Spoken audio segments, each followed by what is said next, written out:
Bom, pessoal, no review de hoje eu quero mostrar para vocês aqui uma obra incrível que é a Teologia Bíblica do Novo Testamento do Bale, que vem através de edições Vida Nova. Essa obra Teologia do Novo Testamento, ela é uma obra incrível que vale muito a pena você ter na sua biblioteca e tem alguns detalhes interessantíssimos que eu quero compartilhar com vocês, que vai mudar aí a sua concepção se você ainda não é muito chegado em teologia bíblica, mas é uma bênção de Deus para a tua vida. E se você ainda não tem essa obra, tenho certeza que depois do vídeo de hoje você vai querer incluí-la na sua biblioteca. Fica com a gente.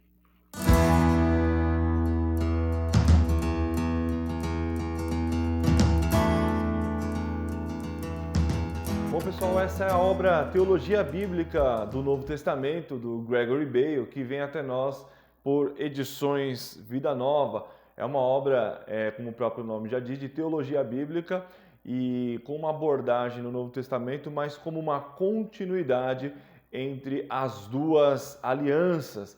O Bale, ele é um teólogo do Novo Testamento e ele faz muito bem essa ligação. Essa é uma obra que nós vamos mostrar alguns detalhes e você vai ver que você precisa ter essa obra na sua prateleira. Vamos dar uma olhadinha nela. Olha só. É uma obra padrão, né? 16 centímetros de largura por 23,5 de altura. Tem uma lombada aí, vamos dar uma olhadinha de 4 centímetros aproximadamente. Ela tem mais de 800 páginas, é uma obra muito extensa e nós vamos ver pelo tamanho da letra, que é uma letra um pouco pequena, né? Acaba não sendo tão confortável para a leitura, mas pela quantidade de informação. Vamos dar uma olhadinha. Olha só. Teologia Bíblica do Novo Testamento. Aqui nós temos uma ficha catalográfica. Dá uma olhadinha no sumário aqui dessa obra. Primeira parte, o enredo bíblico e teológico das Escrituras. O enredo histórico redentor do Antigo Testamento. O enredo escatológico do Antigo Testamento. O foco veterotestamentário nos últimos dias. O enredo escatológico do Antigo Testamento em relação ao judaísmo. O foco judaico nos últimos dias. O enredo escatológico do Antigo Testamento em relação ao Novo Testamento. O foco neotestamentário dos últimos dias. Outras reflexões sobre a natureza do enredo escatológico no Novo Testamento. Segunda parte, a narrativa da tribulação inaugurada nos últimos tempos. Terceira parte, a narrativa da ressurreição inaugurada e do reino da nova criação inaugurados nos últimos tempos. A estrutura para a teologia do Novo Testamento. Então você percebe que ele vem trazendo desde o Antigo Testamento como um pano de fundo, como um preparatório para a teologia do Novo Testamento. A visão judaica e veterotestamentária da ressurreição e da ressurreição como nova criação e reino inaugurados nos últimos tempos e nos Evangelhos e Atos. A ressurreição como nova criação e reino inaugurados nos últimos tempos nos escritos de Paulo. Expressões paulinas mais explícitas sobre ressurreição como nova criação e reino inaugurados dos últimos tempos. A ressurreição como nova criação e reino inaugurados dos últimos tempos, nas epístolas gerais e em Apocalipse. Então nós percebemos aqui que ele já vai defender como o Novo Testamento já aponta para uma inauguração do fim dos tempos, com base até no discurso de Pedro, quando o Espírito Santo ele vem sobre a igreja, né, mostrando ali, talvez, muito provavelmente, a inauguração dos últimos dias, né? Vamos dar uma olhadinha aqui.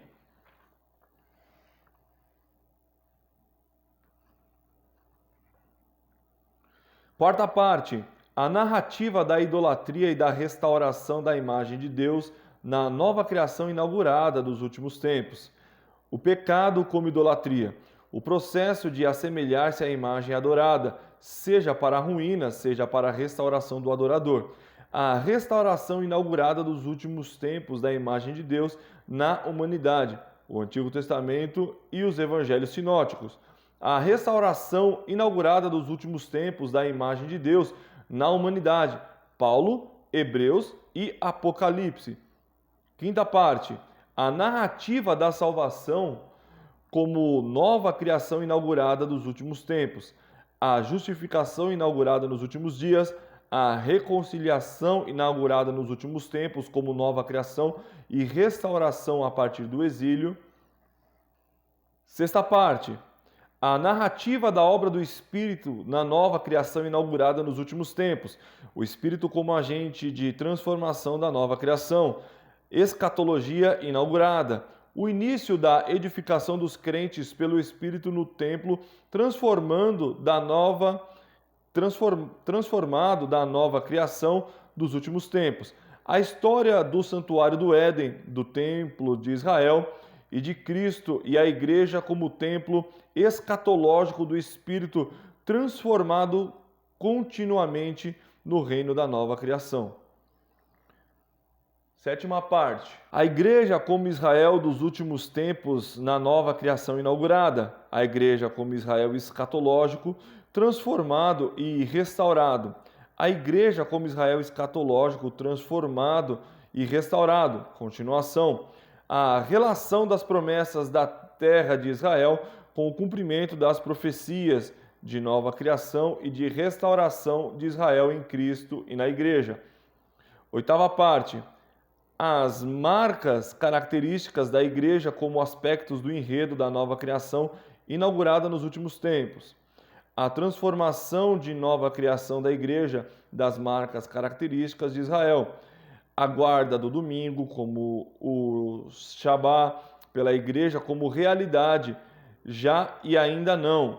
Ou seja, nós já vivemos como no reino após a volta de Jesus, ainda que Jesus não tenha voltado, né? Esse é o já, mas ainda não, se você ainda não está familiarizado com essa linguagem.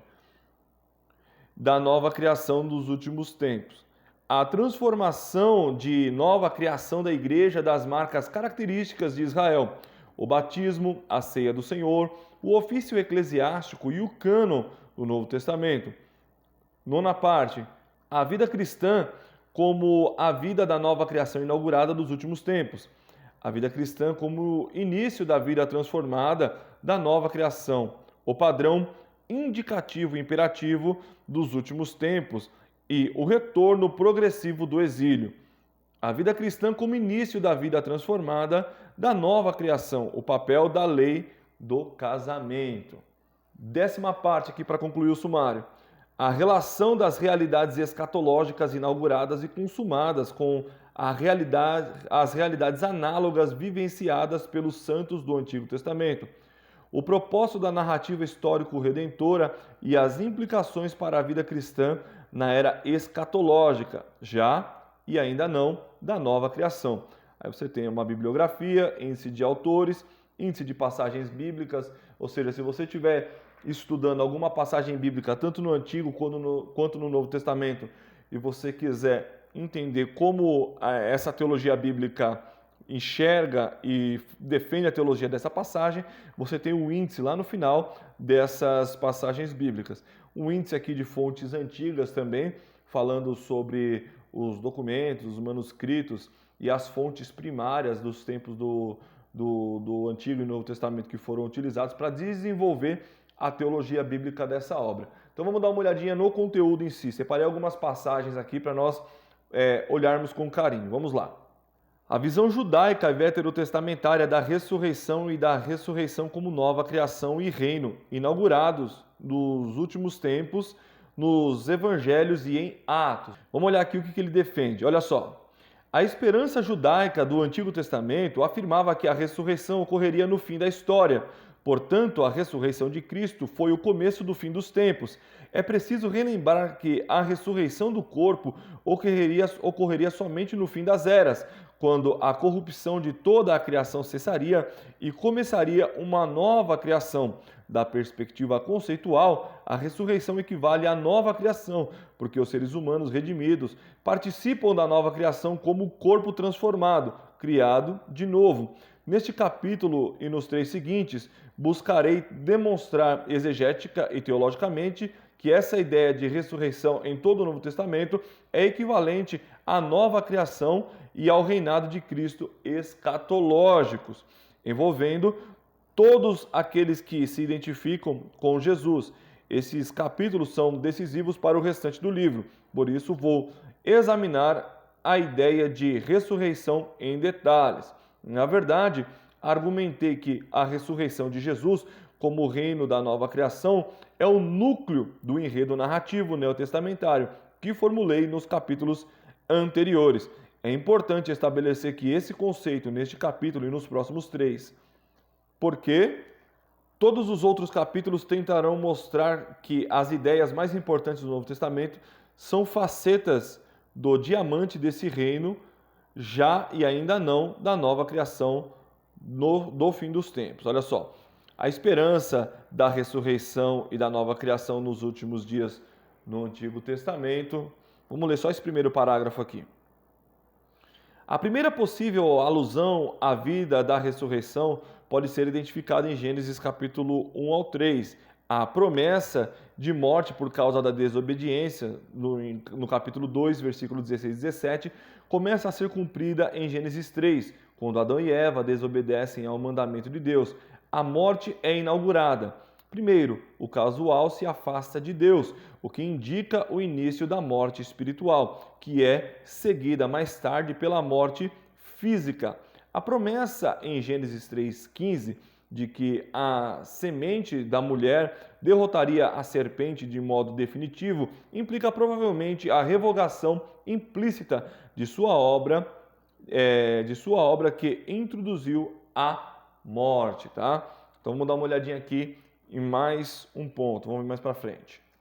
Expressões paulinas mais explícitas sobre a ressurreição como nova criação e reino inaugurados nos últimos tempos. Então, basicamente, a gente já começa a entender aqui que é uma defesa conservadora de que os últimos dias, né, eles foram inaugurados no momento da ressurreição do Senhor Jesus Cristo.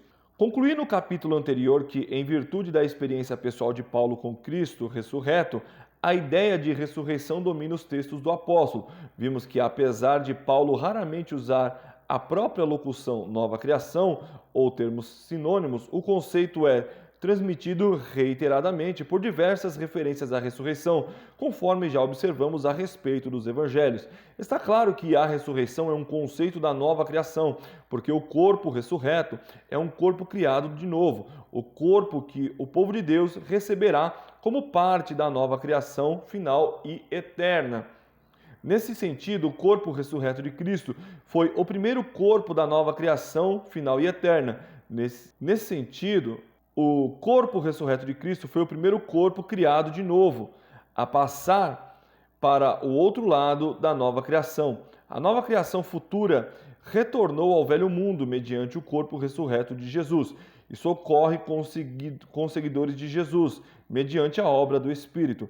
O agente que faz a nova criação começar a penetrar no coração deles e lhes dá esperança da consumação que começou neles, conforme Romanos capítulo 8, dos versículos 18 até o 25.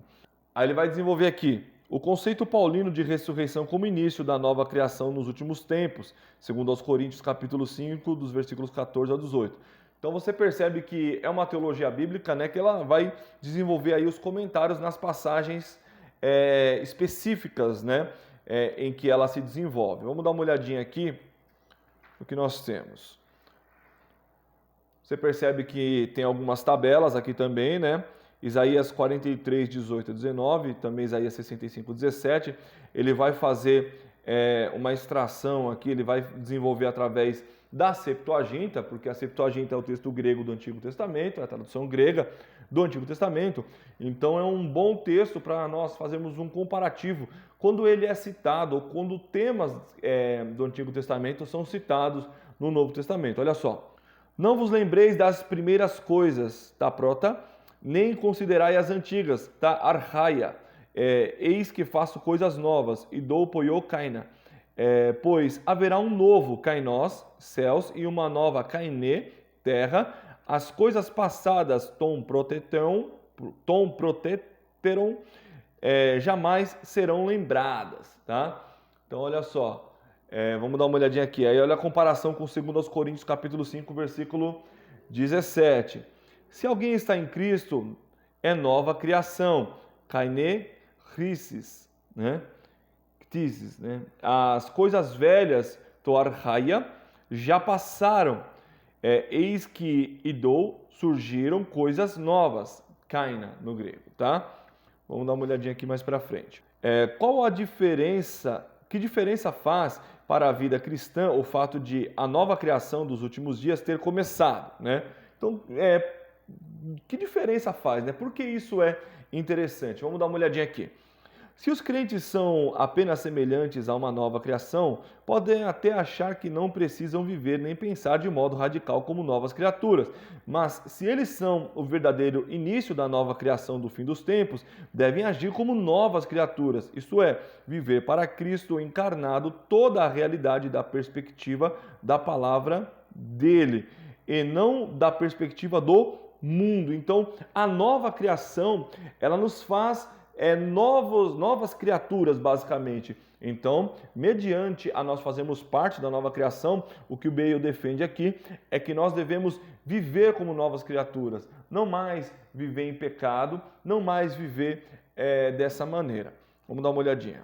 Capítulo 12, a restauração inaugurada dos últimos tempos da imagem de Deus na humanidade. O Antigo Testamento e os Evangelhos sinóticos. A criação da humanidade é a imagem de Deus e a queda. No capítulo anterior, expliquei que os seres humanos pecam e distorcem a imagem de Deus, da qual eram portadores, passando a refletir a imagem idólatra da criação caída.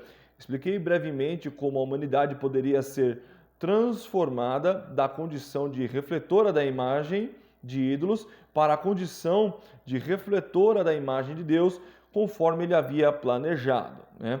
Neste capítulo é necessário analisar em mais detalhes como a imagem desfigurada de Deus na humanidade pode ser restaurada, né?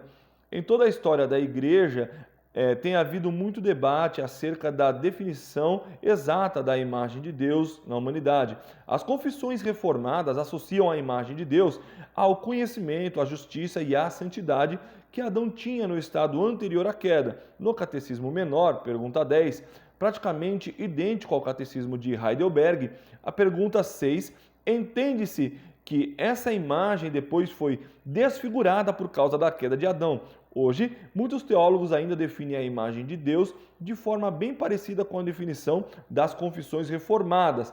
A ênfase está em uma definição ontológica, isto é, o que a imagem é no ser, no indivíduo.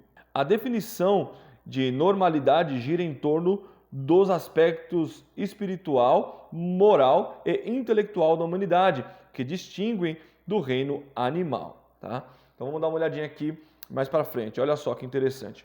Muito legal, gente. Capítulo 18.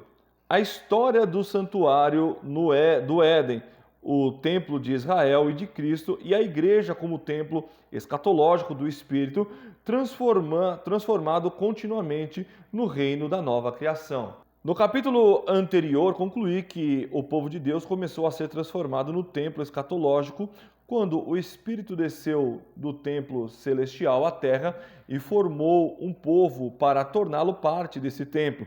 Esse templo, construído pelo Espírito, teve início com a ressurreição e a ascensão e a entronização de Cristo, que o levou imediatamente a enviar o Espírito para continuar edificando o templo.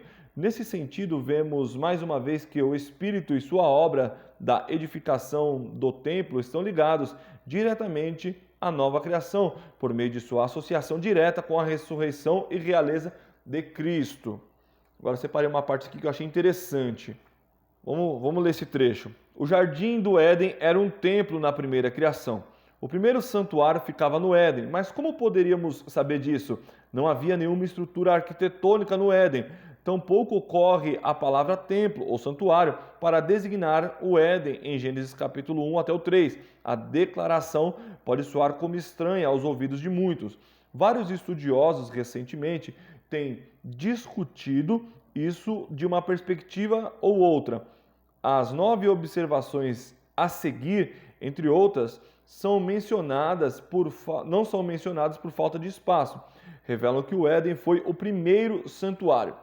Em primeiro lugar, o templo posterior ao Antigo Testamento passou a ser o único lugar da presença de Deus, aonde Israel tinha de ir para vivenciar essa presença.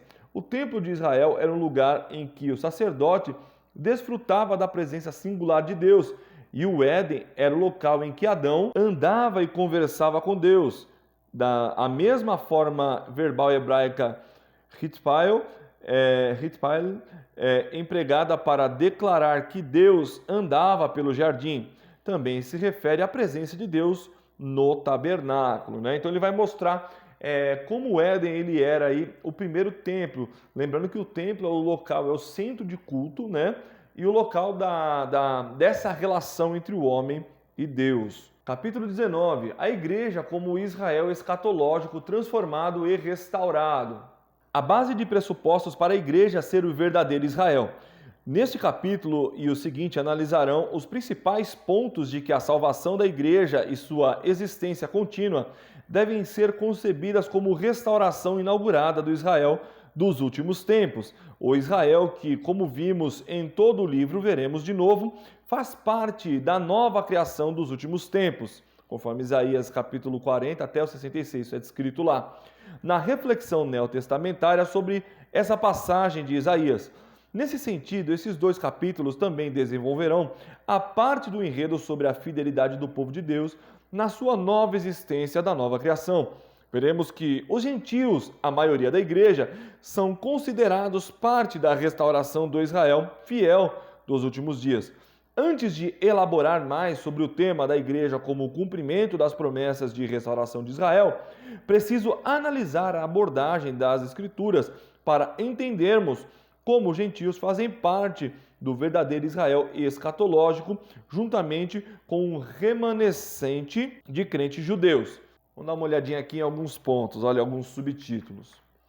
Então nós vemos aqui a ideia veterotestamentária de que os gentios se tornarão o verdadeiro Israel dos últimos tempos, como antecede o histórico para o pressuposto neotestamentário de que a igreja é o verdadeiro Israel. Vamos dar uma olhadinha aqui. A ideia de que o Messias representaria o Israel dos últimos tempos e de que os gentios se tornariam parte do verdadeiro Israel do fim dos tempos não é um simples pressuposto neotestamentário. Ela tem origem no próprio Antigo Testamento. E aí ele vai fazer uma descrição aqui de Isaías 49, né? Você pode pausar o vídeo aí para você conseguir ler, ou se você tiver com a tua Bíblia ao lado. Vamos dar uma olhadinha aqui na descrição dele. Nessa passagem, o servo é chamado de Israel. Ele, o Senhor, me disse: Tu és meu servo Israel, em quem revelarei a minha glória. A missão do servo nos últimos tempos é restaurar as tribos de Jacó e trazer de volta o remanescente de Israel. Ora, o servo não pode ser a nação de Israel inteira, uma vez que a nação contaminada pelo pecado não tem como restaurar a si mesmo. Nem o servo pode ser seu remanescente fiel da nação, pois o remanescente ainda continua pecando, e seria tautológico afirmar que a missão do remanescente era restaurar o remanescente. Alguns identificaram o servo como o profeta Isaías, mas não há nenhum indício de que ele tenha cumprido essa missão em algum momento, em especial pelo texto mais elaborado de Isaías 53 e principalmente porque o próprio Isaías também ainda era pecador, assim como era também o remanescente fiel e carente da missão de cura mencionada nessa passagem. Portanto, a melhor interpretação para o servo de Isaías 49:3 é a de um servo messiânico, um indivíduo que restaurará o remanescente de Israel. Aqui nós temos uma descrição, você percebe que tem alguns pontos interessantes que ele vai fazer um comentário, né? Ele vai desenvolver teologia bíblica comentando essas passagens e explicando. Isso aqui, gente, é muito útil na preparação de um sermão. Olha, teologia bíblica, se você é um pregador, você precisa estudar teologia bíblica. Isso vai te ajudar demais. Ó, Salmo 87, aí nós temos aqui Isaías 19, tá? É um material riquíssimo, tem uma quantidade gigantesca de informações. Olha só, Isaías 56. Isaías 56 desenvolve ainda mais o tema da identificação dos gentios com Israel. Na época da restauração escatológica de Israel, os gentios são exortados da seguinte maneira: que nenhum estrangeiro que se uniu ao Senhor diga: é certo que o Senhor me excluirá do seu povo, Israel, né? Nem os israelitas eunucos serão excluídos da presença do Senhor, embora anteriormente os eunucos fossem excluídos da adoração no templo, conforme Deuteronômio, capítulo 23 e versículo 1. Os gentios prosélitos e do sacerdócio. Agora eles terão livre acesso ao templo. Da mesma forma, ainda que os gentios prosélitos não fossem excluídos da adoração no templo, eles eram proibidos de ser sacerdotes, porque esse ofício era reservado aos homens da tribo de Levi. Na época da restauração de Israel, entretanto, os gentios convertidos, os estrangeiros que se reunirem ao Senhor, poderão servi-lo, o Senhor, oferecendo os seus holocaustos e seus sacrifícios ao Senhor, no altar do Senhor, perdão, na casa dele, isto é, no templo. Embora o verbo hebraico traduzido por servir, sharat, possa se referir a alguém ministrando, servindo fora dos limites do templo de Israel, em pelo menos 75 das quase 100 ocorrências do Antigo Testamento, o verbo se refere a sacerdotes israelitas servindo no templo.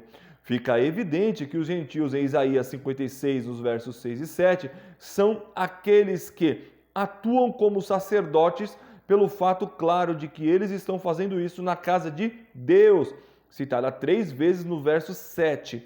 Além disso, a ministração deles com holocaustos e sacrifícios no altar de Deus também é o modo com que os sacerdotes israelitas ministravam. Segundo a descrição de alguns relatos que utilizam o mesmo verbo, servir, ministrar, sharat. Então, olha só, gente, tem muita informação, eu mostrei algumas coisas para vocês aqui. É um material riquíssimo. Se você não tem ainda, adquira essa obra, vale muito a pena.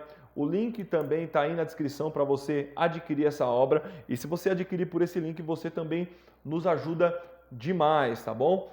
Então essa é a obra que eu queria compartilhar com os irmãos hoje, né? Vale a pena você ter, é uma obra muito especial. Se você curtiu esse vídeo, deixa aí o teu like também, comenta aí o que você achou e eu tenho certeza que essa obra vai abençoar demais a sua vida e o seu ministério. Bom, pessoal, essa foi a Teologia Bíblica do Beio, né, de Edições Vida Nova. Espero que vocês tenham gostado. Se você quiser adquirir essa obra, o link para aquisição está aqui na descrição. Se você adquirir por este link, você também nos ajuda muito, tá bom? Espero que vocês tenham gostado. Até a próxima, se Deus quiser.